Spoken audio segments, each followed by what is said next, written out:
of the potential of December 7th. Are you afraid? You know, humbly, we are not. We're not, because in all the spaces, I think we are doing better than the former president. Are you sure? I just read something from Bobby Ansam. You know him? Bobby. Yes, Bobby. I know Bobby. I know where he stands. Come on. I like reading Bobby's stuff. You know? He's a nice guy. Come on. He said that the police, the BNI, and the military are with the NDC. Immigration is MPP, and he doesn't know why. I don't know whether it's polls or something, but he just put that out. Paul, let's get serious. I mean, it's about the last voter in each of the 38,622 polling stations. And that's what the Vice President, Dr. Mahmoud Bawumia, is focused on. His view is that let's give the Ghanaian voter a reason to select him. And this reason should be very compelling. And it's one based on our past, our present, and the kind of future he believes we need to carve for ourselves as a people. And so if you listen to him carefully, you realize that the mechanic sees himself in the conversation, the dressmaker, the tailor, the kinky seller, the watches seller, everybody sees. The university boy. Everybody, the university student, the teacher, the nurse. I like everybody this photograph. is finding it's very themselves. military. What's this photograph on the TV? This is where? This weekend. This is Equiapim North. In fact, where they are standing is called Abutechi, in between Amano Krum and Mampong, just before the Tete Kwashi Memorial Hospital. I see. When he joined Sammy Oku for the Ofie Health Walk, and it was massive. This was really massive. Okay. It was massive. People are asking me to get to why you are here. We're not afraid. We're not afraid because we think that we are putting in the work. And we also think that the NDC fielded a very weak candidate. Weak candidate in so many areas. I mean, there's a man that has been president before, that has been vice president before. Whatever he's asking that we make him, we've made him before. And so that's interesting. Whatever he's asking that we make him, we've made him before. I mean, he's basically asking us to make him president. Yes. And this is exactly what he asked that we make him in 2012. And we obliged. Which we did. In fact, he told us that he was just a spare driver and he wants us to make him the main driver. He said it at the IEA debate. And we actually obliged and made him the driver. And we saw what he could do. And so it's quite strange when the same person comes and say, make me president again. For what? To do what? To do the good things that he did. So you first of all then have to show us your scorecard and tell us why you couldn't do all the things you are saying you will do now. I mean, the doctors you told that you're not ready to negotiate with them for better conditions of service. You need to explain to them why now you think you can give them better conditions of service. The young people you told that you're not a magician to put money in their pockets and give them jobs. You have to tell them how you've suddenly become a magician. The nurses and teachers that you withdrew allowances from in their colleges, you have to take your time and explain to them why you think now you can afford to give them the nurses and teachers allowances. The students, the children you left at home, over 100,000 of them you left at home averagely. The amount to close over 800,000 and it could run into 1 million within your period, 8-year period. They are all, voting age now. And they are coming to vote against him. And for you to be able to convince them to vote for you, you have to explain to them why you left them on the streets. You're talking about free SHS? Yes. I mean, because there were close to over 100,000 that were not enrolling after correct. BEC. That's correct. Simply because of two things. Their parents could not afford, and then we didn't have enough infrastructure. And he was quite categorical. He says that he was not going to implement any free SHS based on the whimsical promises of a desperate politician, and that if he had 2 billion cedis, he won't put it into free SHS. His position on making secondary education free is very clear, without any ambiguity. So today, if you come and tell them that vote for me and I will make free SHS quality, they are laughing at you. They are looking at you and they are wondering, how do you think you can make something that you don't believe in better than the person that brought it? How are you able to implement something better than the person that brought it? And these are the reasons why I can tell you that former President Mahama is losing the elections, and he knows it. I can tell you without any shot of that he knows it. And his people know it. They are very much aware about that. And you can see that from his energy. And that is why, for the first time in the history of any democracy you have the incumbent candidate working even more and campaigning more and espousing more policies providing more solutions to our issues than the opposition party. It's quite clear, Paul, and that is the reason why we're here tonight. We're not sleeping. We are not going to fight. We are not going to get emotional over the issues. We are going to discuss the facts and the issues as they are. Because see, for the NDC, immediately you allow them to trigger your emotions. That's what they like. They hide under the emotions and the sentiments, so you don't discuss the real pertinent issues. But there are serious issues to discuss. You left us in darkness for 3 years out of your 4 years without caring. You told us point blank that you don't have a solution to our energy crisis. People lost their jobs, businesses collapsed, factories were shut down and turned into churches. So today, if you come and you have a government that has kept power on for 8 years, 8 uninterrupted power on. No, that was interrupted. That was 6 months of doom scroll recently. No, 10 weeks. Oh, 10 weeks? Yes, 10 weeks. 10 weeks. So if you come and tell me that I should vote for you, who left us in darkness for 3 years, and vote against the government that has kept us in stable power for 8 years, it's quite difficult for people to understand. But he has a strategy. His thinking is that there are some close to 2 million people who never experiences poor leadership. That's the Gen Zs. You know, these young guys, they were 8 years, 10 years during his presidency. Oh, they are voting already? Yes. Oh, but he left government in 16. Calculate. 8 years. Yeah, so he was 10 years old. So 10 years is now 18. My 10-year-old son may be in darkness today, but he really doesn't understand what it means. All he knows is that they were in darkness, but they don't know his policy, his failure, and all that. They cannot recall when he and his government officials told the young people of this country that they should go and cut grass and put by the roadside and come and sell as jobs. They don't recall. They don't recall when he told the labor union that he's seen so many strikes in his time as president, and for that reason, strikes and labor unrest do not move him, and that he's almost like a dead goat, not scared of any knife. They don't recall that, and that's what he's counting on. So this is his trick. These young people have only experienced a Nana Addo Dankwa Akufo-Addo government. They've seen the bad, especially the second term, the good, the bad, and the ugly. And so they've seen so much done in health, education, road infrastructure, but they're upset. They're upset because they've experienced economic difficulties. Yeah. At a time when the government and all governments across the world are grappling and working in fixing. And so they say, but is this all you can give us? They are unable to measure the successes and achievements of this government. Yeah, but what's your plan for them? It means they will vote for Mahama. That is why we are here. That is why we will continue to remind them. We'll show them the facts. We'll show them the evidence. We'll replay the issues. We'll replay Mohammed's videos. We'll replay his officials' videos. We'll remind the young people, unfortunately, a lot of them in the last 8 years have been educated under Nana Addo Dankwa Akufo-Addo's free SHS. So they can read. So I keep telling them, pick your phone. Don't let anybody don't let miracles tell you why you should vote for Dr. Mahmoud Bawumia and vote against John Mahama. Read. Go to the web. Go to YouTube. Watch the videos. Watch how young children your age, at the time when you were 10 years old, were learning on the street under street lights. Watch how young people's dreams were cut short because their parents were poor. Do you know what it means to be in a classroom and be called out and sacked from the class because you owe fees? That's terrible. I have seen it before. So have I. I have been through it before. Your self-pride is lost. You lose your self-confidence. You come to class, and when the teacher is teaching, you are looking out the window to see whether the buzzer is coming. And so you are unable to concentrate. Your performance is affected because your mother or father is poor. Something that has nothing to do with you. And so we need to remind these young people who were not here. I mean, they were 10 years old. And that's what John Mahama is counting on. But that's where he's mistaken. Because we are going to talk. We are going to speak. We will not fight. If they bring the fight, we'll push them back and we'll deal with the issues. And we'll keep reminding these young people that this is the scorecard of the former president who is asking to be made president again.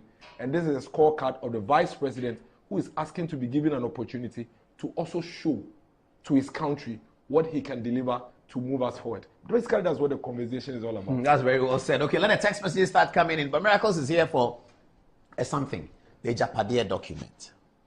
Miracles is something that the NDC have been latching on and publishing. The idea is that there's something called state capture. And Nana Akufo-Addo and his henchmen, even before he became president, had planned that they will rip the nation off, capture the state, own the state's assets, and exit power. And according to the NDC, this book is being played according to plan.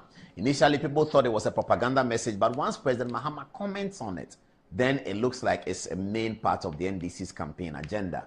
What is the story? I really wish I had a lot of time, but I'll squeeze it in. So, I mean, like you already said, we are discussing it this evening, and I am even talking about it this evening because former President Mahama has commented on it. Never in my life did I imagine that we would have a former president be part of such a grand scheme, such wickedness, such orchestration, such deliberate destruction of the state. Never did I imagine that. And so immediately he got involved. I said, no, we have to talk about this and expose these people and their wickedness. First of all, this is the NDC's modus operandi. It hasn't changed. The same strategy. They did it to President Kufuor. In fact, before President Kufuor became president, in the 90s, you remember the Great Ashanti Project? They wrote a book. They wrote a book about President Kufuor and how the Ashantis intend to move the capital of Ghana from Accra to Kumasi. I remember that. They wrote a book about how President Kufuor and the Ashantis had planned to sack all Zongos from Ghana and send them away. They wrote a book about how President Kufuor and the Ashantis planned to move the sea from the Nshona and take it to Ashanti region. So that is what they did in the 2000 elections.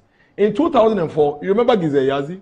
Yes. And how they painted Kufuor as an immoral man, having extramarital affairs and having out of marriage kids, the twins, Paul and Peter or John and Paul, that we are yet to see. You remember how they bastardized Kufuor and called him a thief, that he stolen money to buy hotel Wawa. You remember? Yes. So that was 2004 election. Then in the year 2008, when President Kufuor was now exiting, they changed the Great Ashanti Project book and made it the Achim Mafia plan in the year 2008. And so everything they said about Kufuor did not happen when Kufuor became president. Coming from 2008? Yes. When Akufo-Addo didn't win? Absolutely. That is when it started. So in 2008, they brought all the allegations they placed on President Kufuor to Akufo-Addo and said that Akufo-Addo is going to move the capital from Accra to Chebi.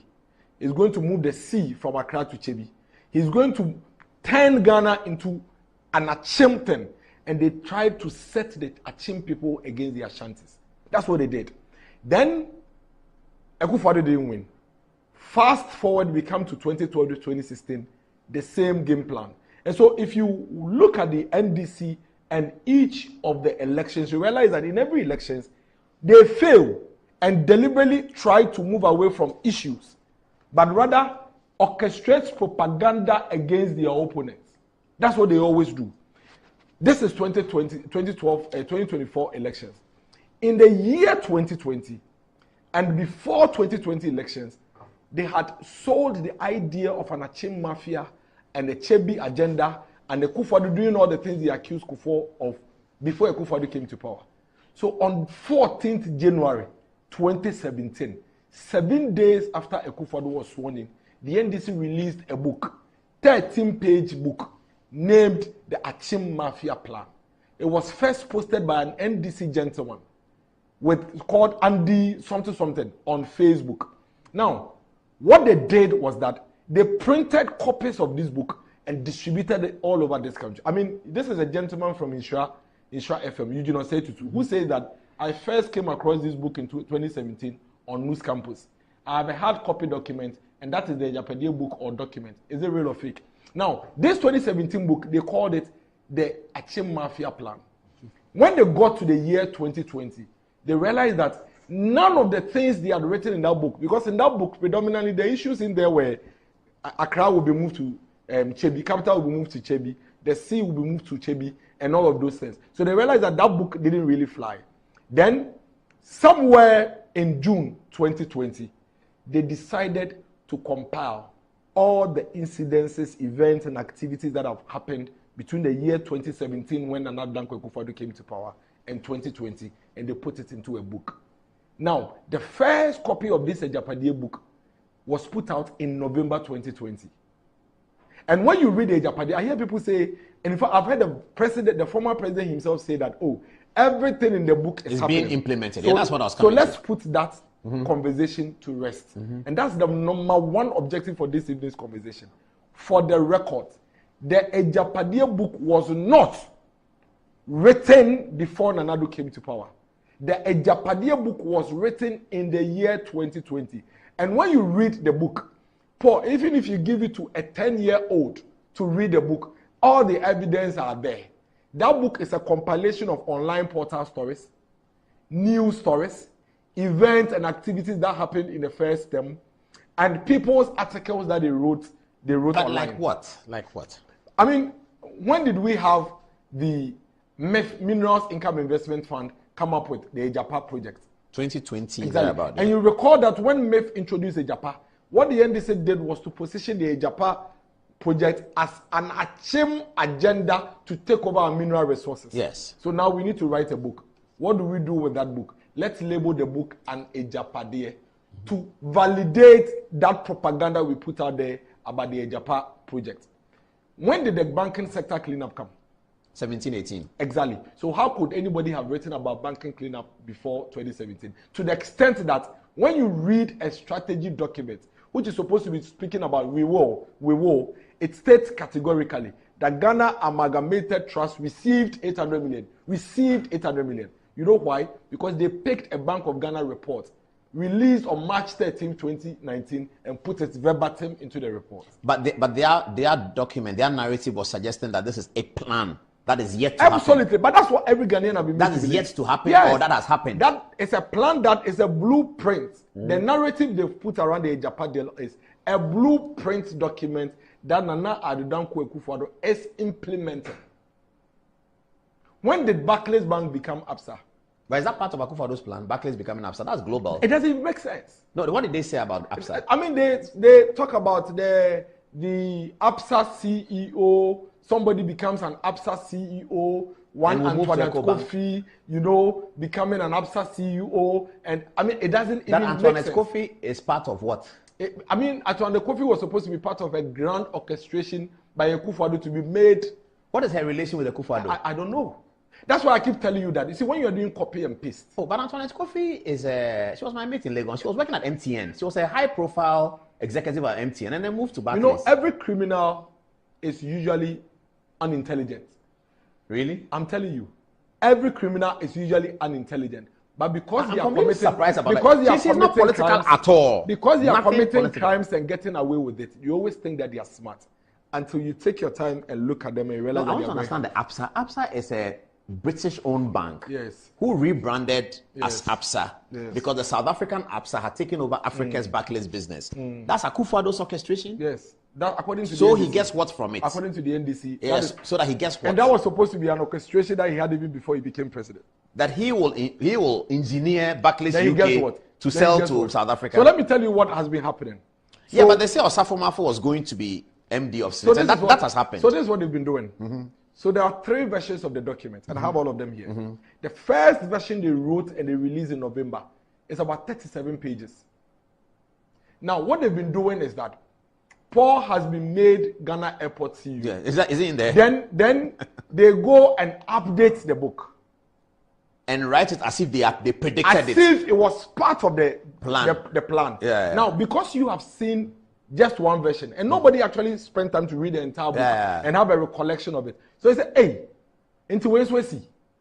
But when you go and pick the very first it will version, not be there. You realize that is not there. And that is why when you pick the first version of the Ejapa dear document that the NDC put out, you realize that it had no chapter on insurance. They only brought the insurance chapter in when this whole enterprise group, all those things, they started. But I heard there's one of them that they predict that Ken was going to be the NPP candidate. Ken Ofori-Atta. The 2017 one. They said Akufo-Addo was going to make Ken Ofori-Atta. In the 2017 version, they said that the plan was to make Ken Ofori-Atta a successor to Akufo-Addo. Then in the 2021 that they wrote later on in June, July, they said that, the person is likely to be a northerner. Who didn't know as of 2020 that Dr. Mahmoud Bawumia was the likeliest person to be president? They didn't mention, is it no, a they northerner? couldn't, because they couldn't have. But which northerner was because running it for hadn't president? Happened. That is why I'm telling you that if it had happened at that time, you would have found it in the book. So it's a collection. You know Professor Kweku Azar? Yes. Professor Kweku Azar's article that he had on CDD website They lifted the entire article and put it in the book. The entire article. What did say? So they lifted the entire article and put it in that book. That whole article. They have that whole article and put it in that book. So the question is, a document that is supposed to be a blueprint, that is supposed to be a strategic document guiding somebody to implement. How did the person pick a 2020 article and put it in a strategic document in 2017? So, in fact, I refuse to look stupid. And that is why I have taken my time to look at the book and say, what is this? If you read that book, and you are anybody that is propagating that book as a blueprint for a Akufo-Addo, tell your 9-year-old or 7-year-old child, give it to him, and you see what he will tell you. In fact, after I finished my next chapter show on Sunday and I went home, my 9-year-old boy watched me. When I go, he was asking me questions, but Daddy, this thing that you showed me, it doesn't add up. So the president did what? The president and his family wrote a book about their family, and they wanted to put their grandfather, Sir Oforiatta, in the book. And they mistakenly went to pick Nana Prempeh, the first picture, and put it there. This is it. Where's the photograph? So this photograph is in the book. Yes. So you see Osehine there, and then you see the picture they brought ostensibly to represent Nana Sir Oforiatta the first.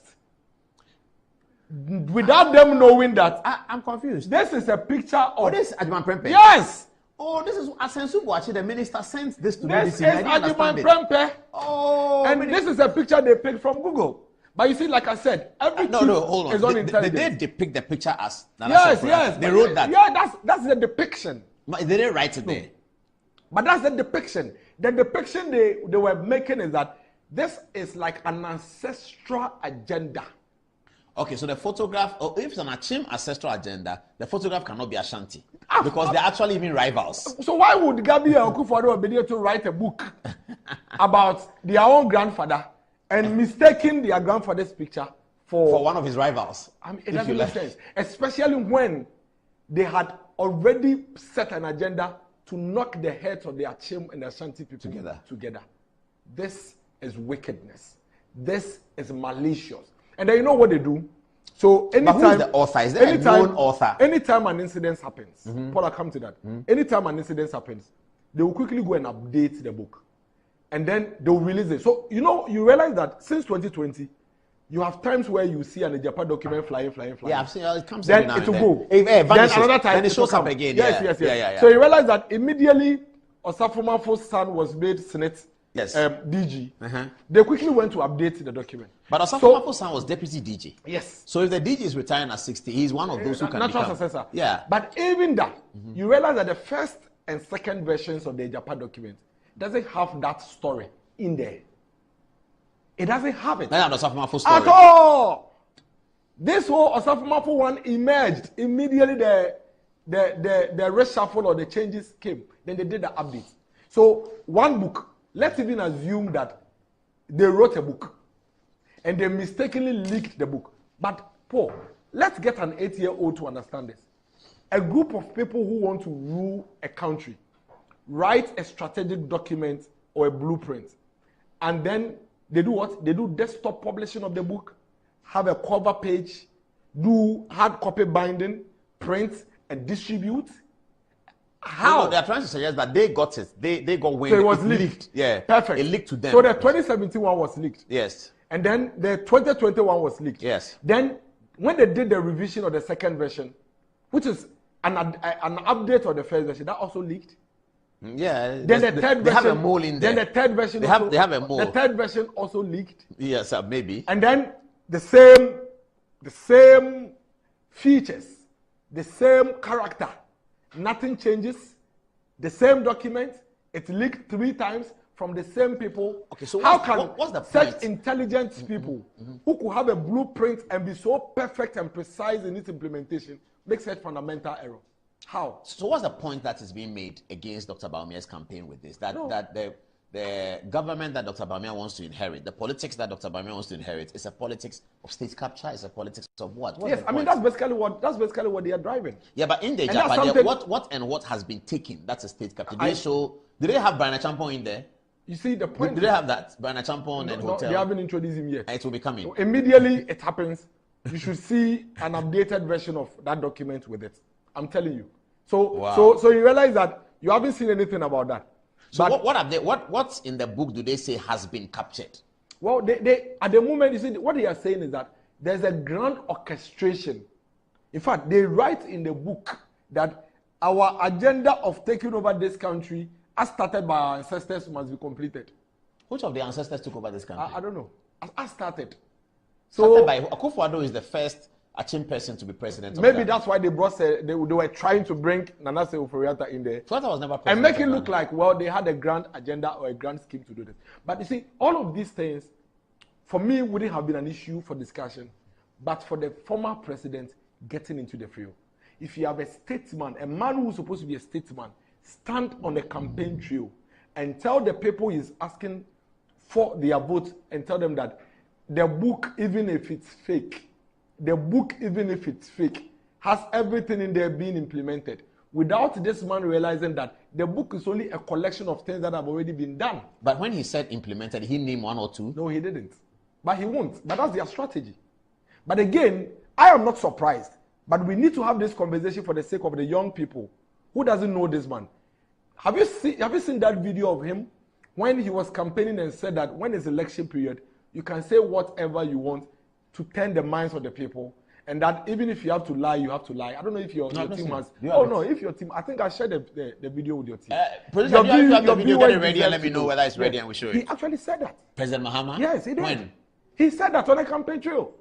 This is not miracles or anybody say he said that on a campaign trail. And the video is there.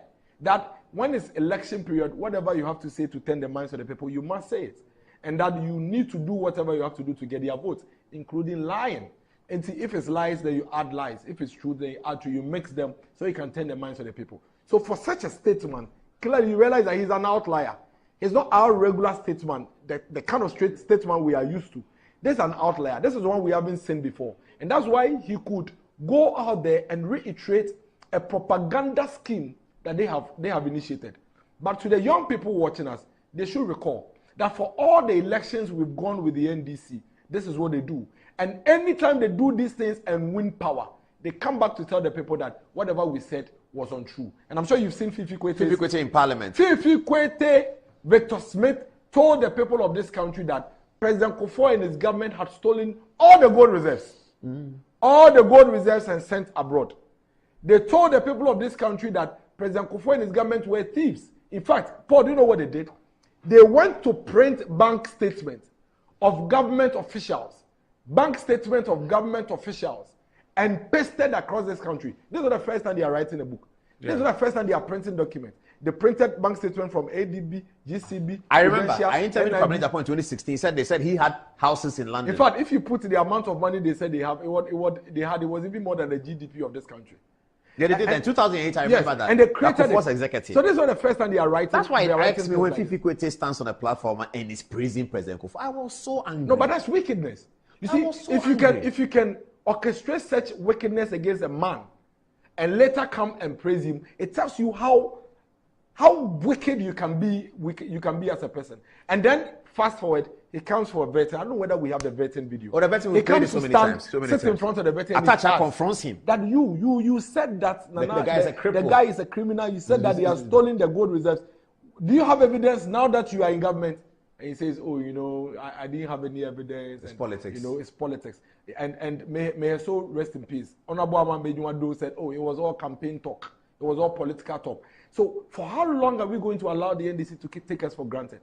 That they orchestrate and scheme the same strategy every election, and then we fall for it, and then they come to power, and then they tell us they are sorry, and then they run the country down. Then we call the MPP to come. When we come, instead of having the opportunity to continue from where we left off, we have to go and fill their hole. And by the time we are done filling their hole, we now come under pressure. And we are being asked to show what we have done when we have spent so much time fixing the mess that they caused. And that's why we are having this conversation, Paul. And we are very grateful to you for constantly creating these opportunities for this conversation. Mine is to put out the facts. Yours is to come and contend the facts. Don't insult me. Don't come and fight me. Just come and tell me, Miracles, you mentioned this one is not true, you mentioned this one is not true, but I can bet you. I never come out to speak if I don't have the facts. I never come out to say something if I don't know the truth.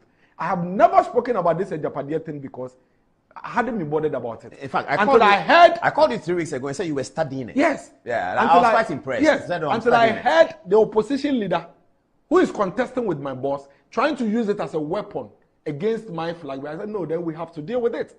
Because then he has now come to show that he's part of this grand But he didn't say he's part. Oh, but why? He seemed to agree that it may be fake. Okay, even if it's fake, why are you people implementing it? What is being implemented that is inimical to the progress of the Ghanaian state? There is not a single MD of SNIT. There is not a single thing in that book that hasn't happened, that has happened.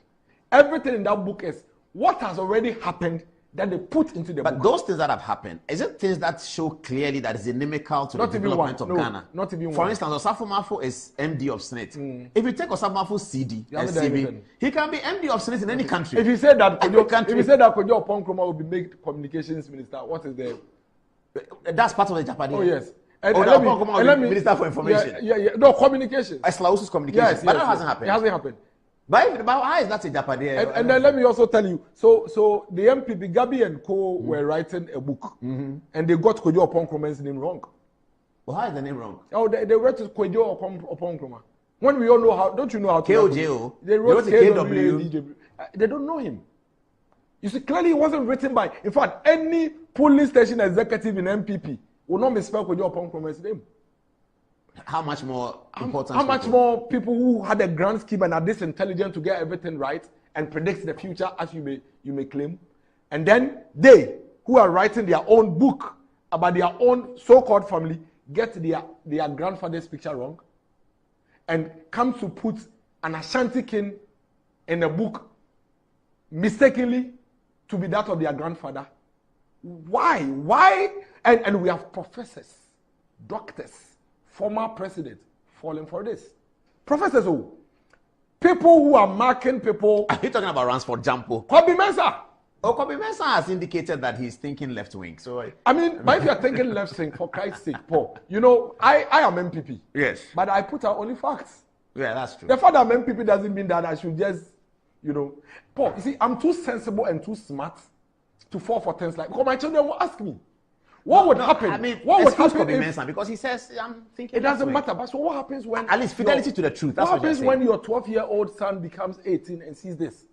And comes and says, Daddy, but why? Why did you fall for this? Why did you propagate this? And these are people who are qualifying people to be doctors. So they'll be called doctors or this, or you say, oh, my supervisor was professor something. Why? When this is so glaring, so obvious. I mean, I have identified 56 reasons why that book is fake. And that book is orchestrated. 56 reasons why that book makes no sense. I have identified 56 reasons why that book is just a compilation of articles. And I can bet you, the version that you have now, and that's why I'm telling you that, you know what? The version you have now, hold it and see whether you are going to see any other thing coming to it. Because now we found them out. Now we have put it out. So it's quite difficult for them to go and do what they used to do. But why would any political party... So who is responsible for this Ijapadea propagation? Is it Sammy James' communication department? Who is doing it? Who's behind it? To be very sincere with you, the way the NDC operates, you know, NDC, they use communist inferior tactics. And the way they operate, you don't pinpoint one person. You know, they say they are socialists, so it's all for all, one for all. You know the way they say that. They are all parts. It's a whole grand scheme. Who's been talking about? I've heard President Mahama. Is it on the President Mahama speaks about it. Who else? Who else? Everybody in the NDC has spoken about it. They've all either tweeted or Facebooked about it. All of them. And it was a grand scheme. And this document was prepared for the 2020 elections. It was something they did to run us down. So they are suggesting to Ghanaians that don't vote for Dr. Bawumia, because if you vote for Dr. Bawumia, he will continue. The guys are still campaigning against Nana Akufo-Addo. That's why I tell you they are not serious. How? They are still campaigning against Nana Akufo-Addo. You don't see it. I don't get it. They are still campaigning against Nana Akufo-Addo. That's why I also don't get. That's why they are not serious. I don't understand. You have a contest with Dr. Mahmoud Bawumia, and you are campaigning against Nana Akufo-Addo. You don't see it. How are they campaigning against Nana Akufo-Addo? Don't you see them every day fighting Nana Akufo-Addo? You know why? Because Dr. Mahmoud Bawumia won't fight. He's a different breed of politician. Dr. Mahmoud Bawumia is that fine line between a technocrat and a politician. He is one that is just focused on the issues and solutions. That's all. He identifies the problems and he says, this is what I think we need to do to make it work. And the NDC, they never debate on issues. But Dr. Bawumia throws jabs at John Mahama. That I want to debate him, he's running away from me. But if I want to debate you and you're running away, that's not a jab, that's a fact. Because you have said that you won't debate me, so you're running away. I mean, but he says things like, go and ask him to talk about inflation in his time.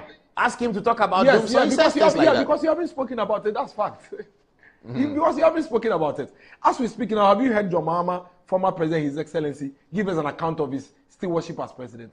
I'm totally sure that hasn't happened. That's what I'm telling you. I was hoping that the campaign launch would go up. It still didn't happen. The reason why they cannot take on... Why is he not talking about his time? The reason why they cannot debate and take on Dr. Mahmoud Bawumia on the issues is because they themselves, till date, they haven't been able to espouse any cogent solution to our issues and our challenges as a country.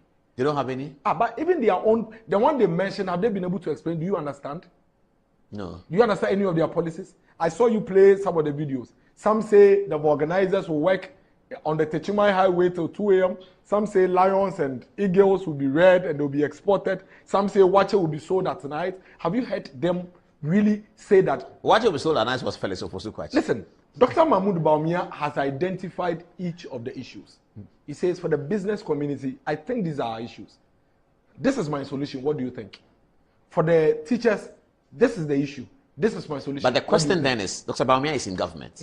What is this I've identified? Go ahead and deal with it. You see, there is a reason why we go into an elections every 4 years. It is because countries' issues never end. You fix one and it escalates you to the next level. And then you have to find a solution for that one as well. Otherwise, I'm sure the Americans and the Europeans, they would say, we have arrived. God, come for us. Why is America going into an election in November? Is there any country that beats America in anything? Why are they going? Haven't you heard Kamala Harris talk about things that she will do? Why is she not doing them now? She's vice president. It is because when you are going into an election, you have to look at what was in existence, what you have achieved, and say, we have been able to do all of these. What is left for us to do? For example, we have implemented free senior high school. Yes. So what are you going to do when it comes to free senior high school? The next level is we need to move secondary education to be modernized and be ready for the fourth industrial revolution. That's why you hear Dr. Mahmoud Bawumia speak about TVET education and how to modernize it. How does that amount to do it now? We have done what we have to do based on the 4-year tenure and what we promised. Some of them are outstanding that needs to be done. Those are the things that Dr. Mahmoud Bawumia has put together and also identified emerging issues. Because as you solve the issues, you are getting emerging ones that also require new solutions. And those are the things he's espousing. Whether former President Mahama likes it or not, Dumso is no longer an issue. It's been fixed under this government. So he can't come and tell us that I'm going to solve Dumso. You understand? He needs to come and tell us new things that he will do. Why is he not talking about those new things? Mention one solution you've heard the former president profess for any of our sectors. He will expand infrastructure. He has said that. Which government doesn't build infrastructure? So let me even make this point quickly. Infrastructure. So you talk about road, right? Yes. Talk about health road, school buildings, education, secondary school buildings, okay. E-blocks. Perfect. Even the E-blocks that you started today, we have completed more of your E-blocks that you started than you completed yourself. Roads. He himself said in Parliament that he constructed about 4,000 roads. We have done 11,000 roads. Why should anybody vote for you who did 4,000 and vote against the one that did 11,000? Why? Why should anybody vote for you who built barely 8 hospitals and vote against the one that is building about 111? Why? President Kufuor started Erojet project. For 8 years, you became president. You couldn't finish it. You had to take President Kufuor's descendants to come and complete the Erojet project. Why should anybody vote for you and vote against the government that has done it? So if you say, vote for me because I would bring infrastructure, your scorecard against the current government scorecard of infrastructure is quite clear. Sometimes I hear them talk about economy, or talk about the economy. Are you aware that under President Mohammed's presidency, he did not improve a single indicator under a macroeconomic indicator, not even one. Each of the macroeconomic indicators that he met in 2012, he rendered them useless under his presidency. Everything declined? All of them. So the point here is this. Yes, our inflation may be at 23%, from 15% to 23%. But Paul, our inflation during the global economic crisis went all the way to 54%. And today, we have worked from 2022 so hard to bring it to 23%, and it's still going down. You have no single record of being able to bring any macroeconomic indicator down. You picked inflation from 8% and you took it to 15%. So if somebody picked it from your 15% and it went all the way to 54%, and the person is working hard and it's coming down to about 23%, how do you tell me to vote for you, who has no record of being able to manage our economy to improve any of them, and vote against the one that has shown that if it gets worse, he can work to bring it back to good fortunes? How do you convince me to vote for you on this subject? I'm sorry, I'm about to reply a text that I did. A friend of mine, very, very good friend, said, Charlie, this Miracles guy be brutal. And I replied, I swear, I thought someone there. Anyway, Miracles, I have to stop you. If I don't stop you, you're going to go on and on and on. This Miracles guy is good. Please, I'm sorry for everything that happened today. Hey, who is sorry about what? Hey, please, oh. The girls are laughing. Girls, what are you laughing about? Miracles. I'll wait for the 56, and then on Thursday I'll show to the viewers. Now, Atubi guy is coming. Yes, I'm leaving. He's been texting me. The point is this, I'm leaving. The point is this. Every Ghanaian should put at the back of their minds that this is not the first book the NDC has written an election year. It's a fabricated document. It is no strategic document. It is no blueprint. The wording in the document itself doesn't show that it's a strategic document. The wording in the document itself shows that it's a compilation, things that have already happened. That's why they use received, date, It was orchestrated. I want to zero in on the things that they say are happening. Which of them is inimical to the progress of Ghana? There is actually none. Then we get somewhere. But you see, the problem with the conversation is that there is none. But you realize that once the former president picks the book and makes a point about it, and people haven't taken their time to read the book, then he's giving it credibility. And that is their strategy. Yeah. And that is why they know they won't have time to read it. Exactly. And you know, the MPP that they've been used to is the MPP that will see this and say, you know what, forget them. These guys are not serious. You know, let's deal with the issues. But no, this is a 2024 MPP. We won't sit down. You bring it, we'll deal with it. If they bring it 100 times, we'll spend 200 times to deal with it. And we are sending that caution to them. This election is on issues, is on ideas. Superior ideas is what we are professing to the people of this country. And we are going to beat John Mahama not by any other machinations other than beating them with a strategy that will blow their minds. One that they have never thought of. All the things they are thinking about are the things we'll do. They are mistaken. We are going to beat them fair and clean and square. And they'll be shocked by the night of 7 December and wonder how this came about. But later on, they would realize that it's simply based on the kind of leader we have as a party in Dr. Mahmoud Bawumia. He doesn't sleep, he doesn't rest, he doesn't insult, he doesn't throw innuendos. His is to simply tell the people why he believes he should be voted as president. And the people are buying it. I think I'll leave it. 56. When are we going to send it to my producer? I'll send it to you tomorrow. Okay. All right. Text messages now. Who is starting? Fatih, just give us 2-2. Please get Mr. Tugbe ready. Viewers, sorry, indulge me till 11:30. I beg you, pa. Got 2 big guys coming. Indulge me. Today is Tuesday and it's nice. Miracles, please. You can go. I can go.